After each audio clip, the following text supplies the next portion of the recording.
energy level. I mean, you saw it, 34-14, assists, 21 rebounds. Damn near gave you a triple-double in the first half. In the first quarter, he had 10 rebounds like halfway through the first quarter. It was ridiculous. Wait, the whole time he's doing it, I know I'm watching the game, and I just imagine Key's eyes just rolling to the back of his head like, oh, God, this guy got nothing. Yeah, but just spots him out. What are you doing? What I text you guys at the end of the first quarter, though, they're lucky to be down 12. After a quarter, it's like they must be down 20 points. They're down 12. They never let it get out of control, the Lakers. Well, and if you're the Lakers this morning. It was 25 at one point.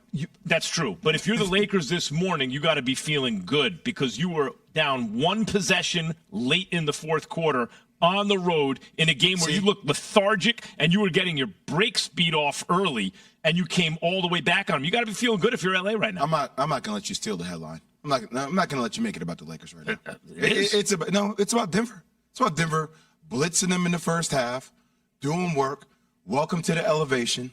Welcome to how hard that is, right? And look, they pushed the pace of the game last night. Give the Lakers credit for coming back at the end of the game. You can't get yourself down the hole where you're down 20-plus points in the first half. There were a series of adjustments made in the second half by Darvin Ham. And here's my biggest takeaway. Don't let the box score fool you, Key, right? Like, AD had 40 and 10, and I understand how if somebody didn't watch the game, they can look at the box score like, oh, AD had 40 and 10. He didn't have a great game last night. Jokic was the best player on the floor by a mile. And when AD did choose to guard him one-on-one, I think Jokic exploited that matchup. They brought double teams in. I don't understand why they would bring double teams in as AD as the primary defender. Down towards the end of the game, they had Rui Hachimura on him, and I thought that was a better matchup because you could bring AD off the ball as a double teamer. But man, the performance by Jokic last night was just special. It was special. He was the best. He's proving to be the best player in basketball. After one game, he's still trying to win the crown. I'm not going to give that to him, right? Because it's still Steph's until Jokic takes it from the mantle. But it's moving towards that direction. It certainly is, Jay. Having to really isolate my eyeballs on him, and the reason I was forced to because they were playing the Lakers. It wasn't a drive-by. Typically when the Denver Nuggets are playing, it's a drive-by for me because I'm just not, Yeah, you sound sad. They're playing somebody else. No, I'm not sad. I'm listening to you as a very astute basketball member. I mean, what you gonna say? They had no answers for him, right? They tried to double him. He passed it out. They knocked down the shots. Then when they single up on him, he spin out. He two-hand dunk off the two-legged vert. I mean, was it really a vert though? It wasn't really a vert, but you know what I'm saying. He got it over that rim really quick, kid. It was a Hari. He's horizontal. He's long. He's efficient. I mean, he's really good. That's all I can tell you. I can't. What else am I gonna say? It was good to watch and see. It was good to watch and see, to diagnose. And early in the game, about the first 6 minutes of the game, Jay, I said that they're better.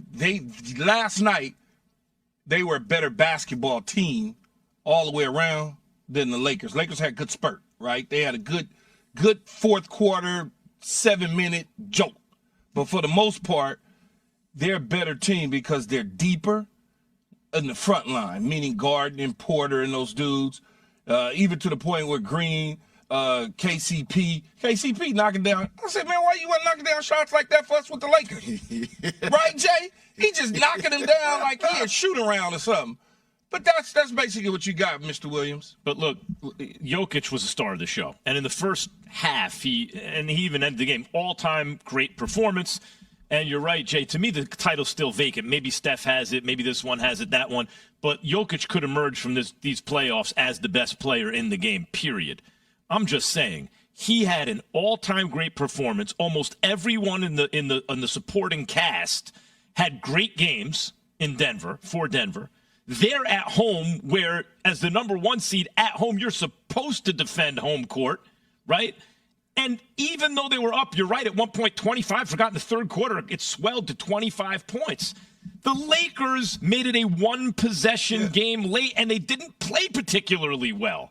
But they didn't. You're right. AD was defensively, he was good all game. I mean, one-on-one, you can't do anything with Jokic. But once they took him off Jokic, as you said, he dissuaded. He altered the defense, the offense of the Nuggets because he's roaming and people are aware of it. But I mean, look at what the Lakers just did. D'Angelo Russell did virtually nothing. Obviously, like LeBron had a chance to tie it late with the three. Yeah, you got to be encouraged. I thought it was a bad shot, but that's all right. Like, look, this series is going to be a series, man. Ain't nobody just going to blitz We can't people get a off the ball court. LeBron no more, man. No, that's. But like there were so many adjustments. First off, I don't know why. Like the adjustments, you're gonna have to play bigger because that little 3-guard lineup was getting beat up. Yes. We don't have Right. nobody to play big with, though. Well, and also key, like you need to give Jokic different looks. So Different looks, like I said yesterday. Yeah, when you give, and we talked about, like you're going to see LeBron have to guard Jokic for stints in the game. Not saying it's gonna be consistent, but stints.